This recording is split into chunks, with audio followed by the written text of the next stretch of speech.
ስሜ አለም ወልደ ነው። ጂንካ ከተማ እዚሁ አካባቢ ነው የተወለድኩት። እዚሁ ነዋሪ ነኝ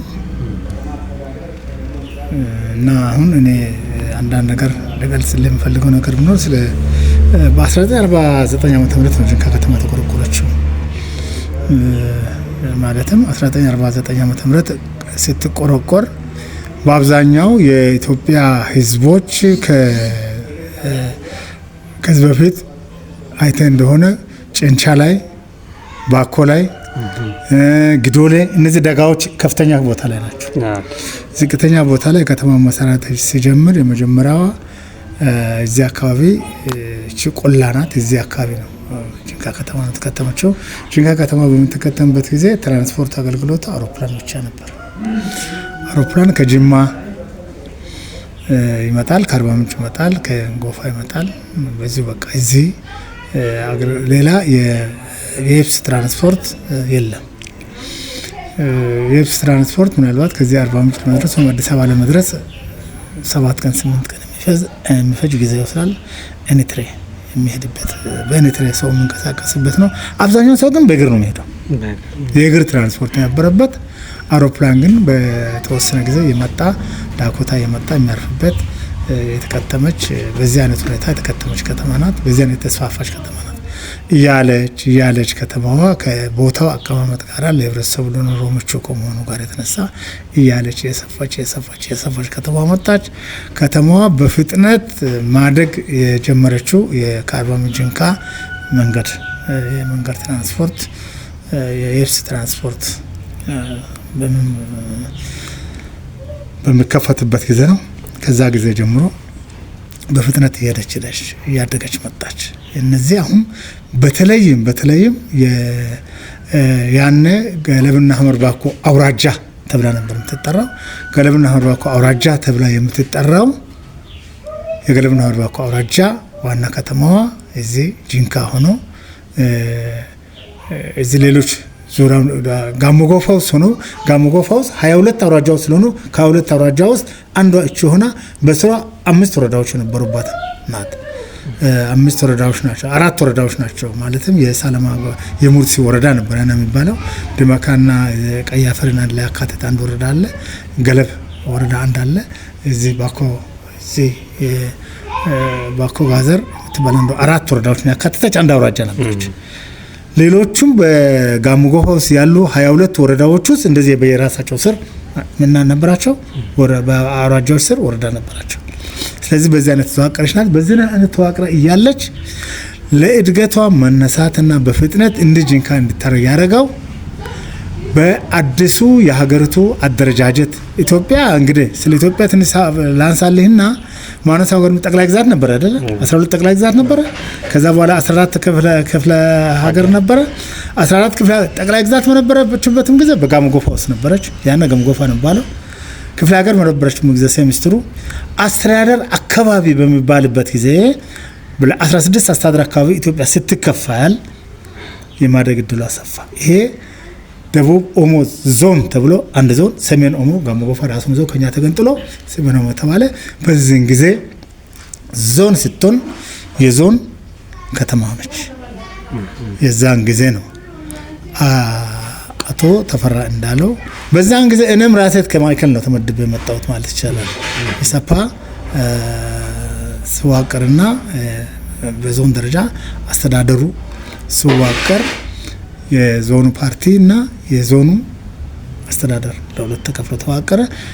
አቶ ተፈራ እንዳለው በዛን ጊዜ ተሾሞ እዚህ አካባቢ መጡ።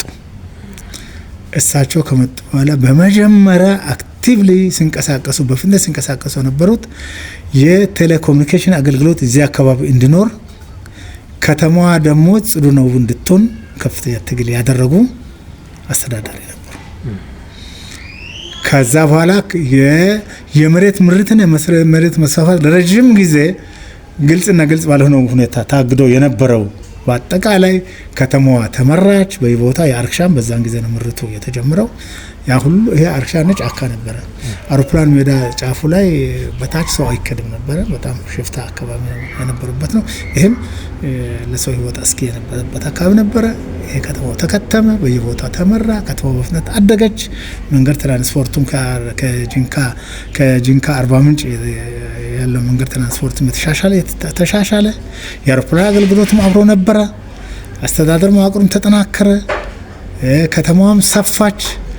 አሁን ከዛ በኋላ ባሉ አንድ የተጀመረው የልማት ስርዓት እየቀጠለ ዛሬ ጂንካ እንዲጽዱና ውብ ሆና ታየች። በተለይም ደግሞ አሁን በብልጽግና ዘመን የዚህ ኮሪዶር የሚባለው የኮሪዶር ልማት ከፌደራል ጀምሮ የመጣው እኛንን እዚህ አካባቢ በከፍተኛ ሁኔታ ለውጥን አስከተለ። ጂንካ ከተማ እንድትለወጥ እንድታምር ውብ እንድትሆን ካደረጋት አንዱ ነገር የኮሪደር ልማቱ ነው። ያረጁ ያፈጁ እድሜ ጠገብ የከተማ አወቃቀሮች የመንገድ አወቃቀሮች በፍቅር የተሸኙበት ሰላም ተብሎ ሄዶ አሁን ይሄ የመሰለው ውብ የመሰለው መንገድ እንዲሰፋ የተደረገበት ያ አውሮፕላን ሜዳ የነበረው አዲስ አውሮፕላን ሜዳ ዓለም አቀፍ አውሮፕላን ሜዳ ከመሰራቱ በፊት ለረጅም ዓመት የነበረው ሜዳ ቅርብ ድረስ እስከ ኮሪደር ልማቱ ድረስ ሳይመራ ለህዝብ ሳይመራ መቆየቱ ራሱ ታሪካዊ ነው። ዛሬ ለህዝብ መዝናኛ ሆነ። እኔ ጎባ ነበርኩ። የጎባ አሁን አውሮፕላን ሜዳ የነበረው አሁን ተመርቷል። የለም ያን እዛ ያለው ነው ተጀመረው። ሮቢ አውሮፕላን ሜዳው ሲሆን ያን ቦታ ተመራ። ግን እንደ አጋጣሚ ታስቦም ታቅዶም በእውቀቱም አለእውቀቱም ቆየ። ዛሬ ውብ የወጣቱ መዝናኛ የቤተ ክርስቲያናት አገልግሎት መስጫ ቦታ ጽዱና ውብ ቦታ ሆኖ አምሮ ተውቦ ይገኛል። ከዛ ወደ ላይ በሚከድበት ጊዜ መንገዶችም ያው አይታችሁታል። ይሄን ይመስላል። እንደው ምናልባት እዚህ ከተሞች ሲቆረቆሩ በአብዛኛው አንደኛ በነጋዴዎች የነጋዴው ህብረተሰብ አንድ ቦታ ሲሰፍር የሚመሰርተው ነገር አለ። ሌላ ደግሞ የጦር ሰራዊት አባላቶች በእንቅስቃሴ ወቅት እንደዚህ ከተሞችን ይመሰርታሉ። ይሄ ግን በዋናነት በምን አይነት ህብረተሰብ እንዲሁ መቼም የአካባቢው ህዝብ እዚህ ጋር ከተማን መስረት ብሎ አይደለም የጀመረው። አንደኛም ከርቀቱም አንፃር ያው ቅድም እንደነገርኩ የከተማ በአብዛኛው እኛ አካባቢ በሞላው አብዛኛው ኢትዮጵያ ላይ ደጋማ ተራራማ ቦታ ላይ ነበር። ከህመም የተነሳ በሽታ ስላለው ሜዳማ ቦታ ላይ ወባ ጥቃት ስላለው ነው መሰለኝ። አሁን የመጀመሪያው ከተማ እዚህ አካባቢ መስፈር ሰው ጀመረው ፖሊስ ሰፈር ነው። ፖሊስ ሰፈር ሰራዊቱ ጦርታ የወጡት እዛ አካባቢ አሁን ዳገት ነው ቤቶች እነዛ ቤቶች የፖሊስ ሰፈር ናቸው። ሁለተኛ ከተማን ከወሎ ሰዎች በቅሎ እየነዱ እኔ በዛን ጊዜ ጋዘር ነበርኩ። አንድ ሰው 10 5 6 በቅሎ እየነዳ ነው ይመጣ ነበር። በቅሎ እየነዱ እየመጡ እዚህ አካባቢ የግብርና ክፍለ ኢኮኖሚ ወደ ኢንዱስትሪያል የገበያ ልውውጥ ክፍለ ኢኮኖሚ እንዲስፋፋ ካደረጉት አንዱ ከወሎ የመጡ ነጋዴዎች ናቸው ማለት ይቻላል። ራሱም ወሎ ሰፈር ተብሎ ተሰይሟል። ከዛ ኮንጎ ሰፈር እንባል ወሎ ሰፈር እንባል እንደዛ አካባቢ ሱቆች የተለያዩ ነገሮች ተጀመሩ ተስፋፉ እና ከዛ ሌሎች በገንዘብ ያላቸው ቤት የመሬት ከበርቴ የነበሩ ገንዘብ ያላቸው ከተማ ማዕከል ላይ ቤቶችን ሰሩ። ቤትን የሚከራዩ እነዚህ ከተማ ውስጥ ያሉ ዙሪያውን ያሉት ቅዳሜ ገበያ ዙሪያ ያሉ ቤቶች የምን ቤቶች ናቸው? ከዚህ በፊት የመሬት ከበርቴ የነበሩ ሰዎችም ሆነ ሌሎች ገንዘብ ያላቸው የሰሩት የቀበሌ ቤቶች ናቸው። ቀበሌ የወረሳቸው ቤቶች ናቸው ያሉት እነዛ አሁን ዙሪያውን ያሉት በአብዛኛው የተወሰኑትን አሁን ቀበሌ ያሻሻላቸው አለ እና እንደዛ ሆኖ ነው ተከተመው። እዚህ አካባቢ ዙሪያ ያለው ህብረተሰብ የአርሶ አደሩ ህብረተሰብ ልከትም ብሎ የጀመረው አጀማመር አይደል፣ አስተዳደሩ የጀመረው አወቃቀር ነው። አርባ ምንጭም እንደዛ ነው፣ ሌሎችም እንደዛ ነው ለማለት ብቻ ከሁሉም ይበልጥ ስለ ጂንካን ብገልጽ ደስ ይለኛል። እና በቃ አንደኛ ከሌላ ቦታ ለንግድ የመጡ የገበያ ልውውጥን ለማድረግ የመጡ ሰዎች በቅሎ እየነዱ በጅማ አድርገው በሳምንት በስንት ቀን የሚገቡ ሰዎች አንድ ሰፈር ከተሙበት። ከዛ በዚህ አካባቢ ነዋሪ ሆነ በገጠር መሬት የነበራቸው ሰዎች ከተማው ወደ በአስተዳደር መዋቅሩ በመጣበት ጊዜ የሚከራዩ ቤቶችን ተበረታተው እንዲሰሩ ከመንግስትም አካባቢ የሀሳብ የተለያየ ድጋፍ ይደረገላቸው በተሰሩ ቤቶች ነው ከተማዎች ተከትባ ያለችው። አሁን የቅዳሜ ገበያ ዙሪያው የሚያሳየው እሱ ነው። ፖሊስ ሰፈር ደግሞ እውነት ፖሊስ ሁለተኛው ሰፈር ነው። 1949 ግን የከተማ አስተዳደሩ ኖሮ ነው ይፋ የሆነው ወይንስ ከ1949 ላይ በቃ እንደዚሁ አሁን ያሏቸው የፖሊስና የወሎ አካባቢ ነጋዴዎች ናቸው? አስተዳደሩም እነዚህ ምልክቶች ነበሩ። የተወሰኑ የነዋሪ ሰዎች እዚህ አካባቢ ለንግድ ልውውጥ ምቹ ቦታ ነው ብሎ የጀመሩበት እንዳለ ነው የምነገረው። እኔ 1949 ዓመት እኔ 48 ነው ተወለድኩት። ስለዚህ እንዲህ ነው ሞራ የተወሰኑ ነገሮች ነበሩ፣ ግን ለከተማ ያን መሰረት አድርጎ ነው እና እዚህ ለምሳሌ አሉ እዚህ አልጋ የሚባልበት ቦታ አለ። እዛ ማዶም አልጋ ማለት ወደዚህ አሁን ባዘት የሚባልበትም አልጋ የሚባልበት ቦታ አለ። እንደዚህ ባኮ የሚባልበት ቦታ አለ። እንደዚህ ያለ ቦታ ነበር ለአስተዳደር ያን ምቹ ሆኖ። ጣሊያንን በመገባበት ጊዜ እኮ በዛ በባኮ በኩል ነው ባኮ ነው ሰፈረው እና መንገዱን በዛ በኩል ነው ጣሊያን መንገድ። አሁን እኛ የምንመላለሰው በዚህኛው መንገድ እስካሁን ያልተሰራ ድሮ በጣሊያን የተሰራ መንገድ ነው። በዚህ በማለ ማለት ነው። ያ በጣሊያን የተሰራ መንገድ እስካሁን ያ ዳገት በጣሊያን የተሰራ መንገድ ነው።